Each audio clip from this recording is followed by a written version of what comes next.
Hello guys, this is Dr. Asif Nawaz. Welcome back to my channel, that is MRCS Study with me. Now I'm going to start the rest of the presentation of abdomen.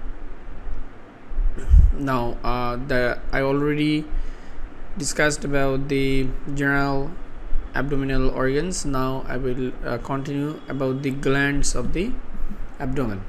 So let's start. First of all, the spleen. That is spleen is triggered. I'm going to underline the important things.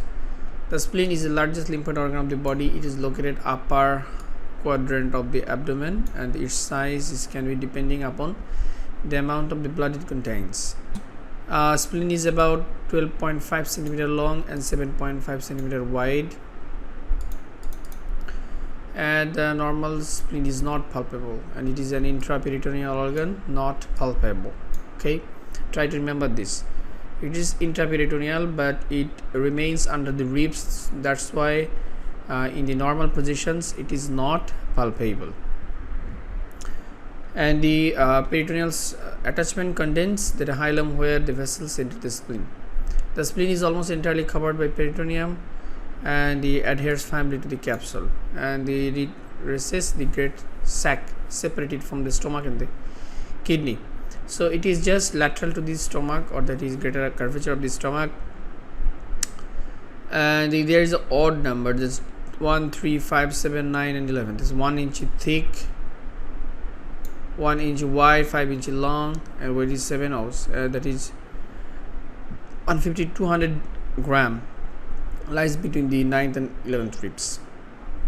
Embryologically, which joined the inferior mesenteric vein united to superior mesenteric vein.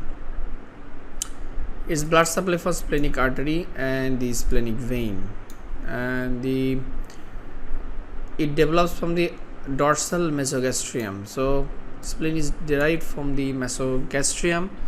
It is also called the mesoderm, and the remaining connected with the posterior abdominal wall with the stomach to peritoneum, or the fold of peritoneum, that is the linorenal ligaments and the gastrosplenic ligament. Okay, so there are two ligaments, linorenal ligaments, by which the tail of the pancreas is attached with the hilum of the spleen, and the gastrosplenic ligament, that is stomach, is attached with the spleen through the gastrosplenic ligament. So embryologically it is derived from mesoderm, that is mesenchymal tissue, and it is located between 9 to 12 ribs. And the relationship, that is superiorly diaphragm, anteriorly gastric impression, posteriorly kidney, and inferiorly colon. And the hilum, tail of the pancreas and splenic vessels, that is splenic hilum, that is tail of the pancreas, is attached to the linorenal ligament. So hilum, the tail of the pancreas, splenic vessels, derived here, and the white pulse and the interior of the spleen, that is histological structure of the spleen, which consists of two individual things, that is white pulp and red pulp. So white pulp mainly involved in the immune system, contains central trabecular artery and the germinal center. They are supplied by arterioles called penicillar artery. So there are some penicillar artery present on the interior of the spleen, which is in the branch of the central trabecular artery. Red pulps filters abnormal red blood cell. That is, we all know that spleen is the one of the important reticuloendothelial system, where when blood is that is RBC completed 120 days, then that RBC will be recycled by self-destruction by the reticulocytes. So these are the organs like bone marrow, spleen, and the liver. They act on the reticuloendothelial system, where the RBC will be rest settle down, and this is one of the biggest reticuloendothelial system. You can see this is the spleen.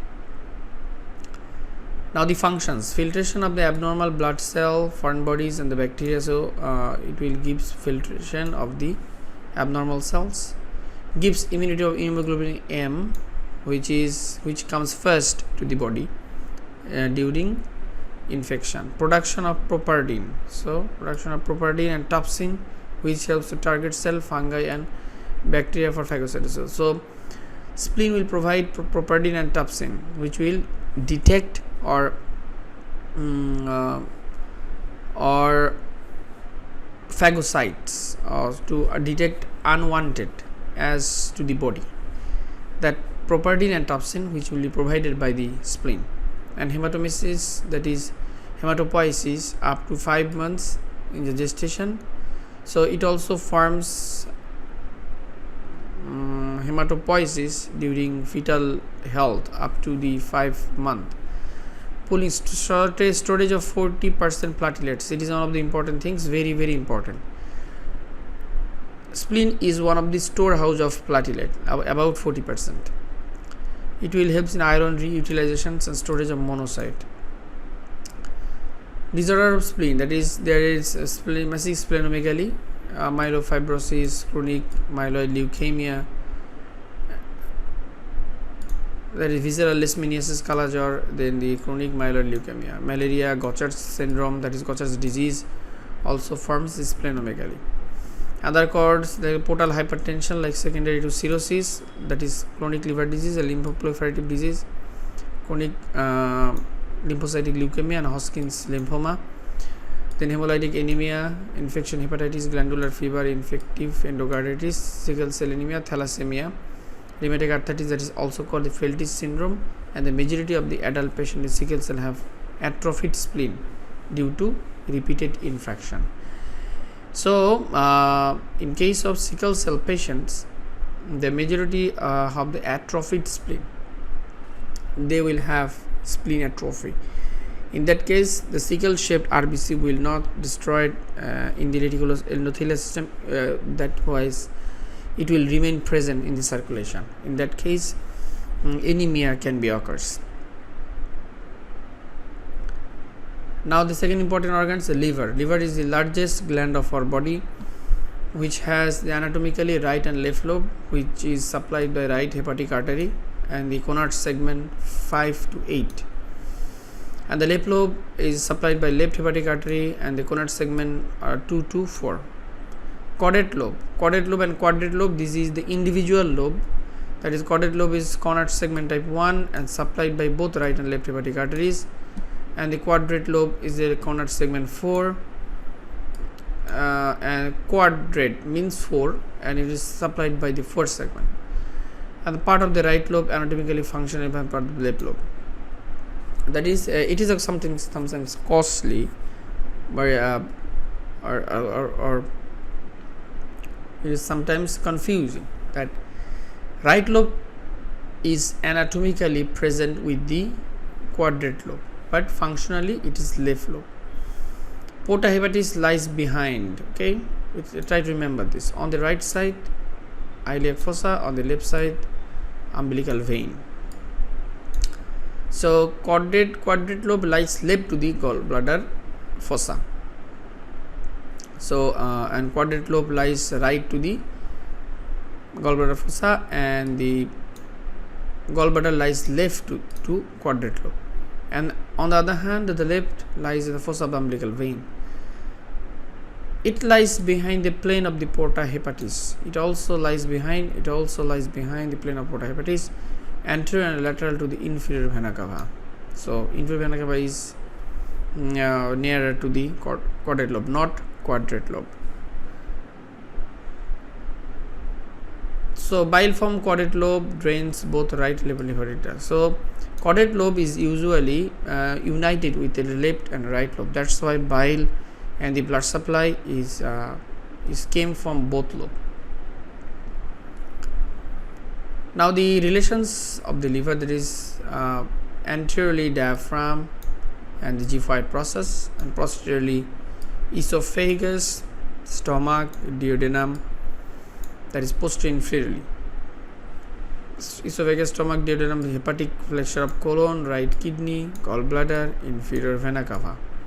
So these are the all structures lies inferior to the liver, or the lies along with the inferior surface of the liver. Both are correct. Now the porta hepatis, posterior inferior surface, it joins nearly at the right angle of the left sagittal fossa.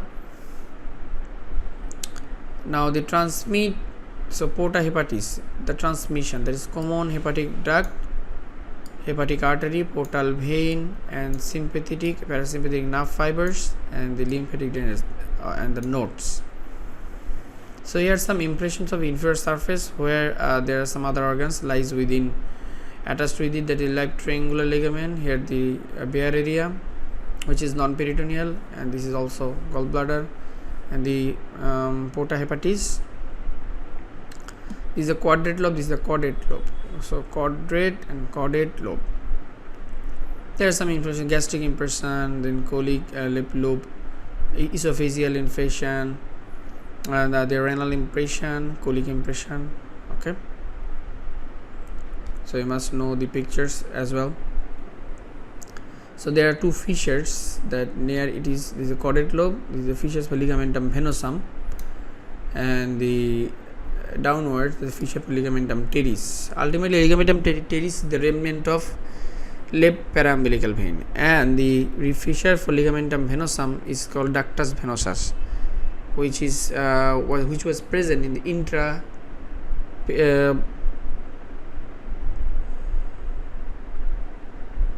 during pregnancy. I mean during pregnancy in the fetus, blood is bypassed the liver from the umbilicus to directly to the heart of the fetal heart. That's why to bypass the liver, ligamentum venosum, that is here, this ligamentum venosum will bypass the liver from the umbilical vein to the right atrium of the fetal heart. In that case, in that period, liver was not ready, or functionally not ready. In that case, the oxygenated blood will be supplied from the umbilical vein to the right atrium. Okay, that will be discussed in the you can read out more graphs in the embryology of the USMLE Kaplan anatomy. If you have that book, you can go through the anatomical portion of embryology. In that case, you will be clear, and you can see some pictures of fetal circulation. In that case, you will see these things. So the cystic duct lies outside the porta hepatis and is an important landmark for laparoscopic cholecystectomy. These structures divide immediately from the within porta hepatis to supply the functional left and right lobe of the liver. The porta is surrounded by the lymph nodes, engaged, produce obstructive jaundice, and parasympathetic nervous fibers that traverse along the vessels to enter the liver.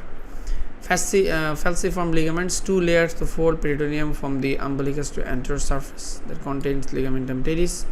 I already said that ligamentum teres is a remnant of paraumbilical vein, and the superior surface is split to the coronary and triangular ligaments. The ligamentum teres join the left branch of porta hepatis and the portal vein to porta hepatis. It is called the ductus venosus. Okay, so it is clear then. Now the arterial supply, that is hepatic artery, and the same things, hepatic vein and portal vein, sympathetic and parasympathetic trunks of celiac plexus. So here this is the common hepatic, the left gastric, and this is the celiac trunk, common hepatic artery, which is supplied by right and left hepatic artery, and this is the CBD, then common hepatic duct, right and left hepatic duct. Okay, so this is a gastroduodenal, right gastric, gastroduodenal. So here is the gastroduodenal branch, and the right gastric, left gastric. Okay, and the superior mesenteric, it is the superior mesenteric and splenic. They will also is the branch of celiac trunk. So this is the laparoscopic view of during cholecystectomy. Here you can see this is cystic artery and the cystic duct, which is identified and divided and clipped, then cut out during cholecystectomy operation. Now the gallbladder, fibromuscular sac with capacity 50 ml. Okay, the columnar epithelium is lined by and the relations of the gallbladder: anteriorly liver, posteriorly covered by peritoneum, covered by peritoneum and the transverse colon, and the first part of the duodenum. Okay, laterally right lobe of the liver and the quadrate lobe. Okay, right lobe of the liver and the quadrate lobe. Arterial supply, that is cystic artery, branch of right hepatic artery, and that means the gallbladder is supplied by right hepatic artery. Here you can see a artery which is branch of right hepatic artery gives supply to the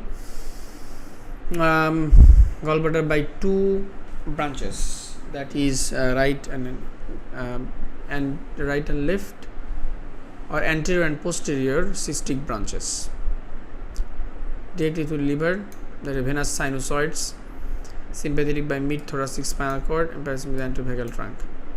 Okay, so common bile duct, that is a confluence of cystic and common hepatic duct, that means these things here. Relation to the medially hepatic artery, so hepatic artery lies medially and the portal vein lies posteriorly. Here the portal vein and the hepatic artery. Relation distally, duodenum anteriorly, so this is the duodenum, and the medially and laterally, that was pancreas, and the right renal vein posteriorly here in this region. Artery supply: branches hepatic artery and retroduodenal artery, branch of gastroduodenal artery, and the hepatobiliary triangle. So there is hepatobiliary triangle here. So this is the liver and the biliary tree. This is the triangle. This is called the Calott's triangle. Medially, common hepatic duct here, the common hepatic duct. So common hepatic duct here, and the inferiorly cystic duct, the cystic duct inferiorly here, and they have the inferior surface edges of liver and the contain, that is cystic artery, which is a branch of right hepatic artery. So this is the MRCP film or X-ray, sorry, contrast imaging, that is cholangiogram. It's one kind of cholangiogram. Now the pancreas, another organ is a pancreas, is a retroperitoneal organ, lies posterior to the stomach. Okay,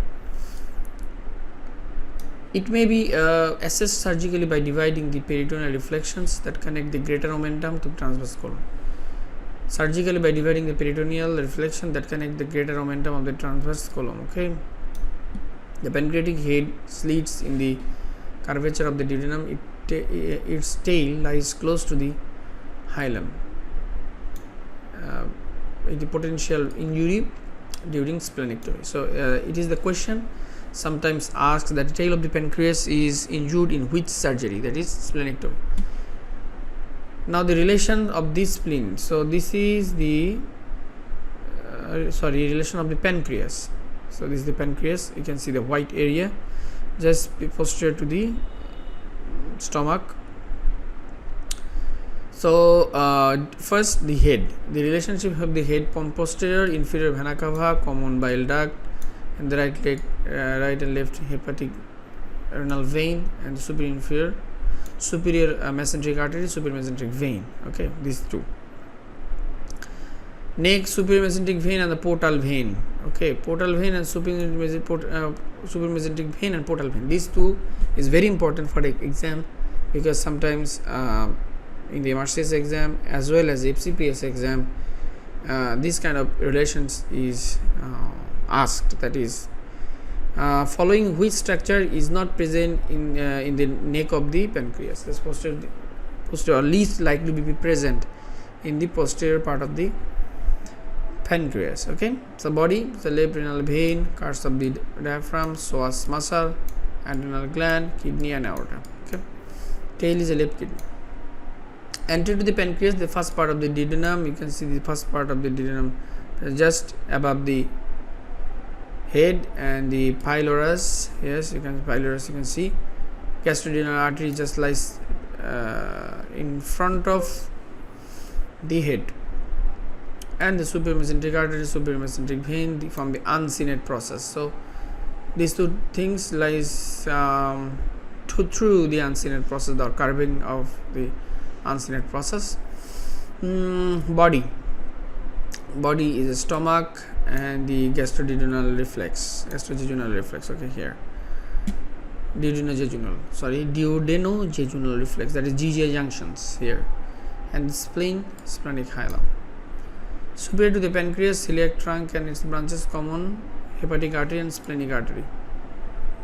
So celiac trunk and branches, common hepatic artery and splenic artery. Groove of the head of the pancreas, that is second and third part of the duodenum. Groove of the head of the pancreas. Okay, so there is a groove of head of the pancreas, first and second part of the duodenum here.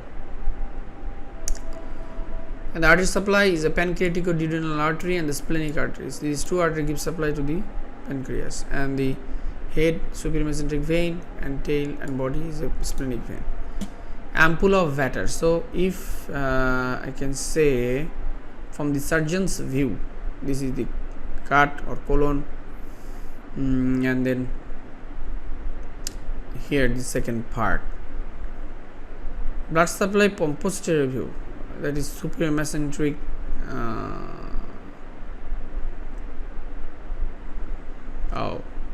it's a posterior view, a little bit complicated to see. Ampulla of Vater with the pancreatic duct and common bile duct, that is important landmark halfway the second part of the duodenum that marks the anatomical transitions from foregut to midgut. Yeah, that is second part of the duodenum of the major duodenal papilla, along the major duodenal papilla, that is supplied by celiac trunk and superior mesenteric artery. So this is abdominal aorta now.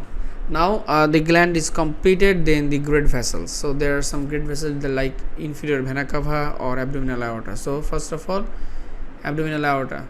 So it is started from the T12, thoracic 12, and terminated in the lumbar 4. Posterior relation is the lumbar 1 to lumbar 4 vertebral bodies. Anterior relation, that is lesser omentum, liver, left renal vein, and inferior mesenteric vein, and the third part of the duodenum, and the pancreas and the parietal peritoneum and peritoneal cavity. This will lies anterior to the abdominal wall, abdominal aorta. Then the right lateral relations is the right crus of the diaphragm, and the cisternal-chyli, azygous vein, and IVC become posterior and distally present.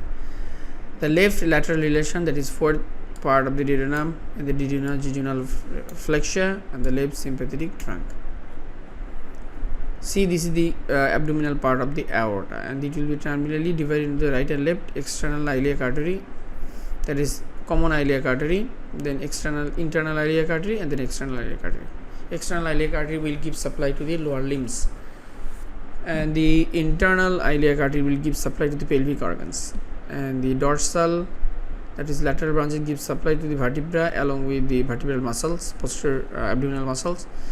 And the ventral, three important: celiac trunk, superior inferior mesenteric artery, and the three branches. The ventral branch will give supply to the viscera, that is, and the contents of foregut, midgut, and hindgut also. And some superior branches, that is inferior phrenic, and the renal branches, lateral branches, which give supply to kidney, and the diaphragm, and the adrenal glands, and the others, and the most inferiorly, just in the confluence, median sacral artery will give supply to sacrum, along the part of the rectum also. So there are some landmarks where the artery is usually arises from. This is sometimes asked in the exam, MRCS exam. Inferior phrenic T12, okay, remember this, celiac T12, superior mesenteric, very very important, L1, and the inferior mesenteric L3, very important. Median sacral L4, okay, don't bother, it is L4, not 5. Common iliac artery, where the abdominal artery is divided, the common iliac artery is started, that's why same vertebral level. Renal is L1 and L2. L1 is little bit for left sided hilum, and the right side hilum is L2, because the right lobe of the liver, it gives pressure on the liver, that's why hilum of the right side is little bit lower than the left one.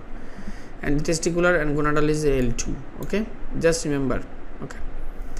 It is very important because left side is sometimes above higher, that is in the left side it will be L2 because left testicular vein, sorry, not vein, artery. Okay, that is good.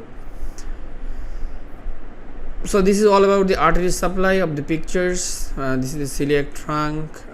It gives supply to the foreguard, and the superior mesenteric artery which gives supply to midguard, and the inferior mesenteric artery supplies the hindguard. You all know the branches of the artery system. If you don't, then for the record, if you want to make the supply or branches name and their supplies, just go through the Dotto anatomy for better explanations. But I hope at least you must know which are the branches of the superior mesenteric artery or their supplies for fellowship exam like FCPS, MRCS. This kind of questions is usually asked by clinical scenarios. Now the celiac axis. Okay, celiac axis here, the left gastric and the hepatic, right and left gastropeploic, gastric, gastrodenal, hepatic proper, and cystic occasionally. Splenic branch, pancreatic, short gastric and left gastropeploic. It will ultimately drain to the splenic axis. It's not needed. So gastrodenal artery, that is proximal part of the duodenum, indirectly in the pancreatic head via the anterior and posterior pancreatico-duodenal arteries. So gastrodenal arteries is the branch of common hepatic arteries, and which will give supply to the duodenum along with the pancreas, ultimately drain to the superior mesenteric artery. So the gastrodenal artery almost commonly arise from the common hepatic artery, celiac trunk, bifurcation of the right gastric and the superior pancreatic artery, anterior and posterior, will give supply to the duodenum and the pancreas. I already said that. Now the inferior mesenteric artery, the inferior mesenteric artery is the main supply the embryonic hindguard, original 3 to 4 centimeters superior to the aortic bifurcation. If you so it is sometimes asked in the exam because sometimes in the anterior resection surgery or the colonic surgery of the left side, sometimes it is asked that how can you find the inferior mesenteric artery for flash ligation. That is, you have to you want to make the left hemicolectomy or the extended left hemicolectomy. In that case, you have to ligate the inferior mesenteric artery to the root. It is called a flash ligation. So that's why you have to find out from where the inferior mesenteric artery is usually arised. That is 3.324 centimeter from the aortic bifurcation from the inferior. So aortic origin is passed immediately inferior across the aorta, eventually left side of the hand. So at the level of the left coronary artery, it becomes the superior rectal artery. It's the first branch of the inferior mesenteric artery. Okay, so not like that. Left common iliac artery becomes the superior rectal artery. Okay, so superior rectal branch of the left common iliac artery. It is very important to know. It is not the branch of inferior mesenteric artery. Okay, so left colic artery,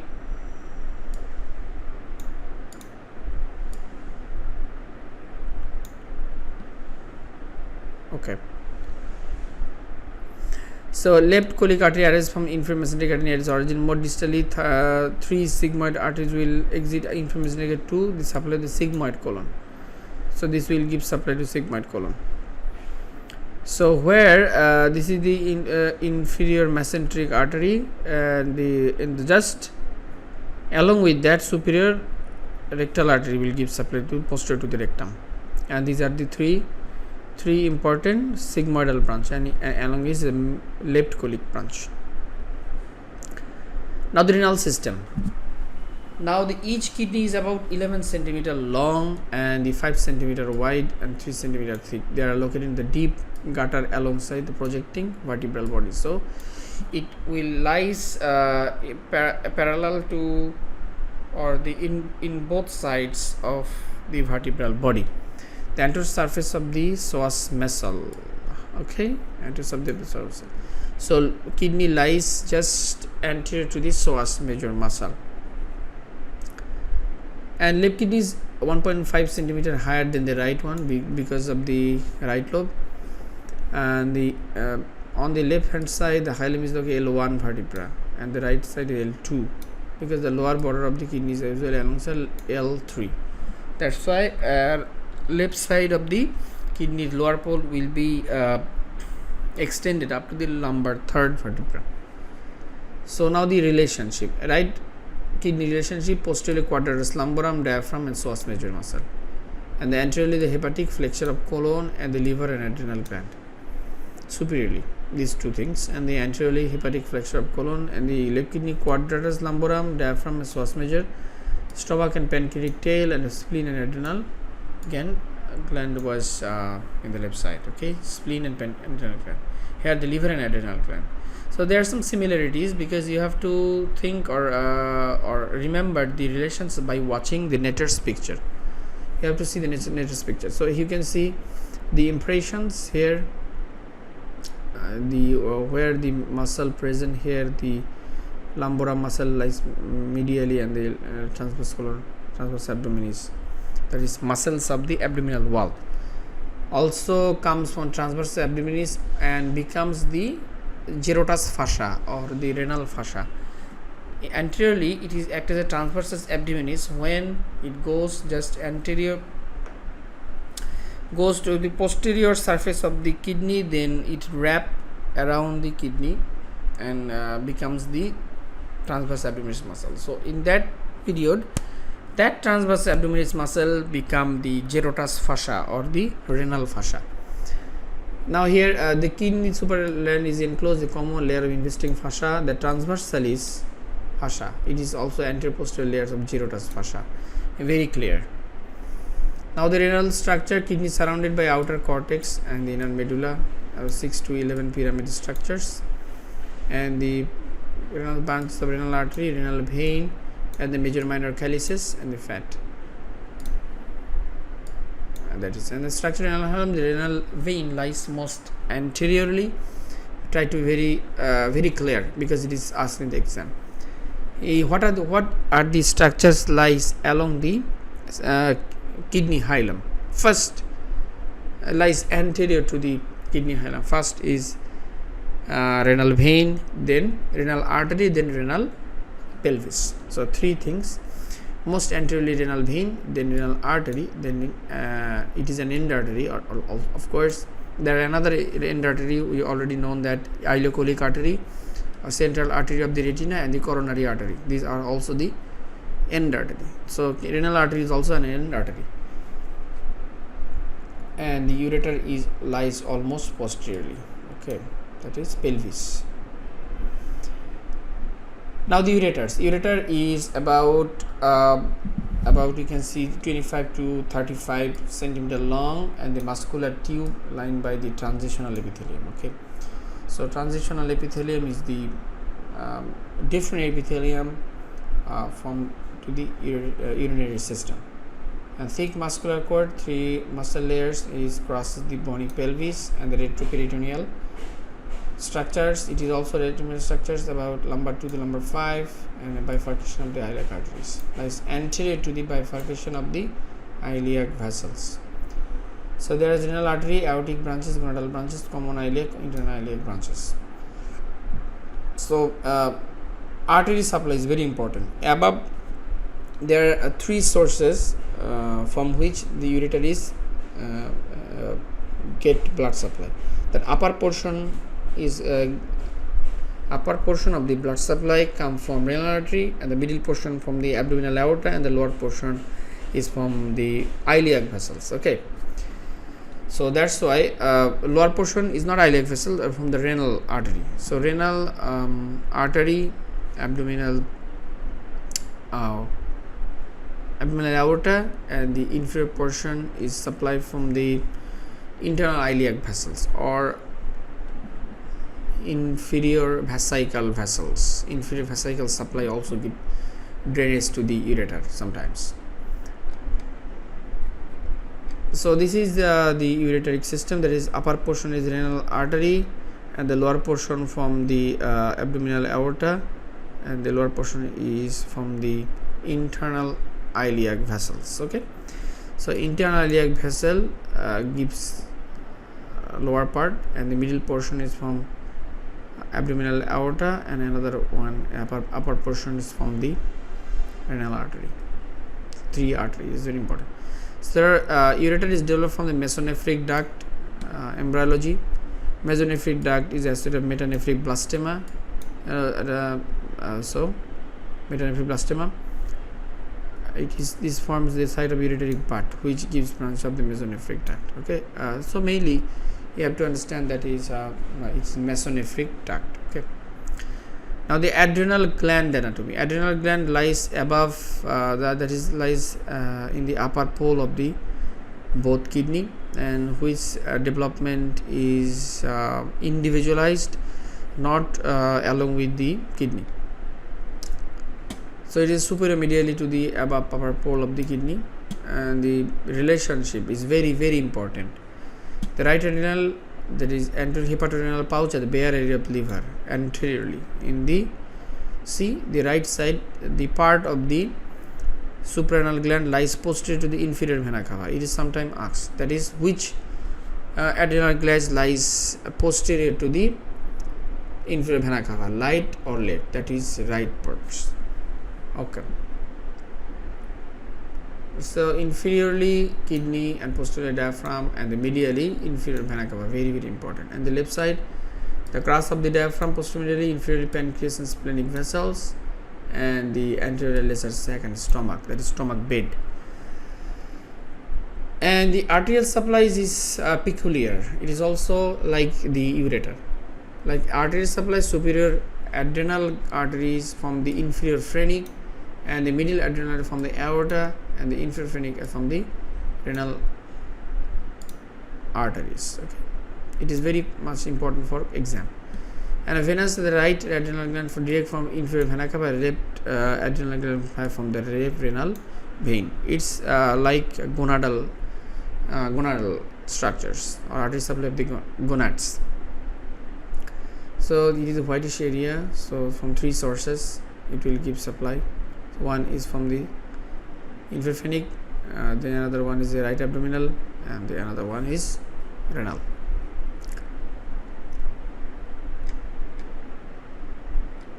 So right renal vein is shorter than the lies more inferiorly. So right renal vein lies short and lies inferiorly because of the liver.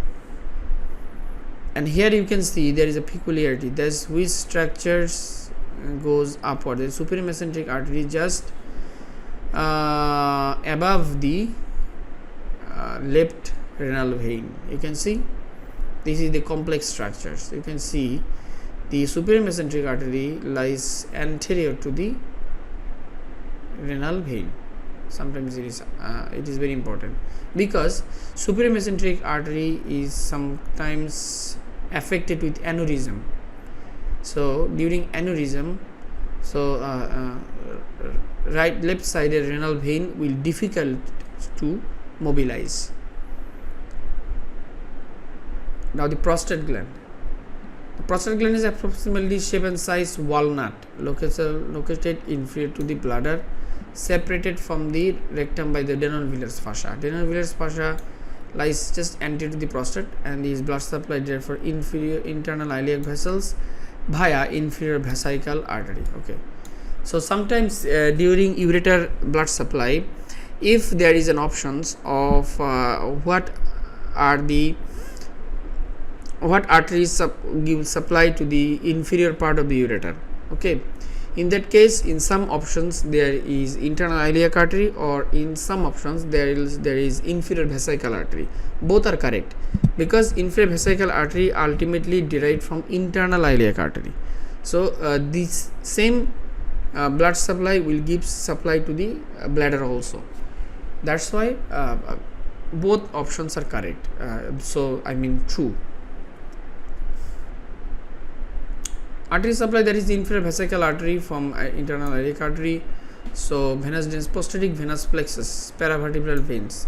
So here there is an important question, like if a person is suffering from prostatic cancer, in that case the cancer is easily spread to the vertebral venous plexus.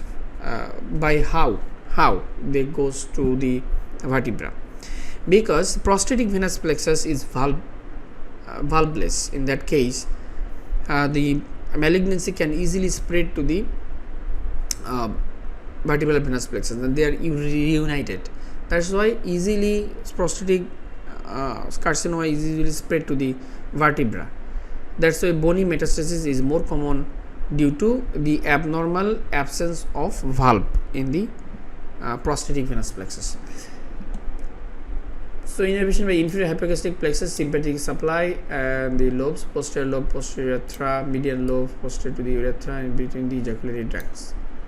Lateral lobes too, and isthmus. Peripheral zone, subcapsular portion, posterior. Then the most prostatic cancer are here. So BPH, benign prostatic hyperplasia, is usually present in the transitional zones or the pericentral zones, but the glandular portion is more numerous in the peripheral zone. That's why adenocarcinoma of prostate is usually occurs in the peripheral zone of the prostate. So transitional zone for BPH and the peripheral zone for malignancy. Posterior, I already said that anteriorly prostatic venous plexus and sympathetic plexus, and the posteriorly Denonville's fascia, rectum, and ejaculatory duct, and the lateral venous plexus lies on prostate, and puboprostatic ligaments, that is diaphragm. So Denonville's fascia separate the rectum and the prostate anteriorly, and the Walder's presacral fascia separate the rectum and the sacrum. Okay, it is Walder's or the presacral fascia, and the Denonville's is called retroprostatic fascia, also called. That's why both are options can be asked in the exam. Now the epiploic foramen, that is omental foramen. This is also a foramen of Winslow, also called. So until this, so boundary must know that posteriorly there is inferior vena cava and the inferiorly first part of the duodenum, and superiorly the caudate process of the livers. In the January 2021, in the FCPS exam, it is asked that underlying following which structure is not present in the boundary of the epiploic foramen. There was an options that caudate lobe of the liver, so that was negative. Okay, that will be caudate process. Here caudate lobe and process is not the same thing. Caudate lobe present in the left side, just underlying the structure of left lobe, but the caudate process just above the porta hepatis. In that case, caudate process will be the answer. And the anterior bile duct, portal vein, hepatic duct, that is portal triad, and posteriorly inferior vena cava, inferiorly first part of the duodenum, and caudate process of the liver is very important. Here the clinical part is that during liver surgery or trauma, bleeding may be controlled by Pringle maneuver. Pringle maneuver means these three structures, hepatic vein, portal vein, hepatic artery, and the bile duct, is obstructed or clamped by a single clip or bulldog clamp. That is called Pringle's maneuver. Okay, so these three things will be occluded by Pringle maneuver in this foramen space. We can put our fingers or put our forceps through this foramen to block the things to avoid the splenic injury, to avoid liver injury. To avoid excessive bleeding from the liver. So this is the epiploic. So it's just posterior to the. If I underline that, so this is the epiploic foramen. Okay, this is the continuation of the left side through the epiploic foramen. I hope you understand what I am going to say. Now the inferior vena cava. Okay, inferior vena cava is originating from lumbar fifth, and the it is left and right common iliac veins emerge to form IVC, passes right to the midline, and the paired segmental lumbar veins drains to the IVC through its length. And the right gonadal vein empties directly into the vena cava, and the left gonadal vein generally empties into the left renal vein. The next major veins are the renal veins and the hepatic veins past the T8. Okay, that is inferior vena cava goes to the thorax by the foramen of thoracic 8 level. We all know the diaphragm has three important major opening. One is a T8, that is vena caval opening, and T10, that is esophageal opening, and the T12. And this is the T8 by through which the phrenic nerve, that is the right phrenic nerves along with the inferior vena cava goes into the thorax or get outside the thorax. Just above it is the right atrium, close to the right atrium. So here the thoracic 8 hepatic vein, inferior phrenic vein, and the parts of the diaphragm. L1 the suprarenal veins, and the renal vein, gonadal vein L2, lumbar vein cell, common iliac veins, the L5. Here are the pictures of inferior vena cava and their branches. Now the small bowel anterior relation, that is small bowel first and third duodenum, head of the pancreas and the liver and the bile duct, right common iliac artery, right gonadal artery, and the posterior right renal artery, psoas, and the sympathetic chains, celiac ganglia. So I like to rise so high, so there is a mimic to understand or to know the mnemonic by the tributaries, like iliac from very inferior, then lumbar, then testicular, then renal, suprarenal, then the hepatic veins. Okay, so these are the tributaries from the inferior vena cava. See, this is the diaphragm. So here the diaphragm, some structures come anterior to the diaphragm, some are through the foramen, and some are lies directly to the diaphragm. So you must know that T8 is vena caval opening. I already said these things. Now the uterus, and this is all about the last. This is the last side, uterus. Okay, this is the gonadal organs, non-pregnant uterus side into pelvis, and the pelvic invest the ureter, and the structure is this contained within the peritoneal cavity. The blood supply uterine arteries from the uterine artery branch of internal iliac artery. I already said that internal iliac artery will give supply to the pelvic organs. As you see, the uterus is and the bladder and also the gut, these are the pelvic organs. Okay, so pelvic organs will be supplied by the internal iliac artery,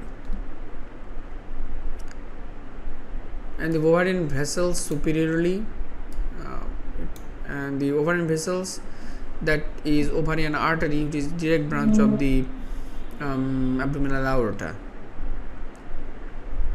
So uterus is supported by the central perineal tendon. The perineal body is most important, and the lateral cervical and the uterosacral ligament are considered endopelvic fascia and provide additional support. But the main support is a central perineal tendon, that is called the artery of McEnroth's ligament. Okay, that is transverse cervical ligament, also called the central perineal tendon. Okay. So it is retroverted manners of the non-pregnant uterus. This is the ovary and fallopian tube, and that is vestibular gland. That is all about our today's presentations of abdomen part 2 in this in the MRCS. Study with me. I hope you like my channels, and I hope you like my videos about the courses of MRCS part A. And after the MRCS part A exam, I'm gonna start the OSCE for part B, and which will be started for about 6 months after the courses. That is, I already planned for this. So if you're interested to have a course, maybe you can comment with me in the videos, along with there's a WhatsApp number I'll be provided when I'm going to start the session about the OSCE. And thank you very much for patience hearing, and after that continue and keep watching the watch the videos, and it will be helpful for you for your better surgical career or better surgical videos. Thank you very much for patience hearing. Peace.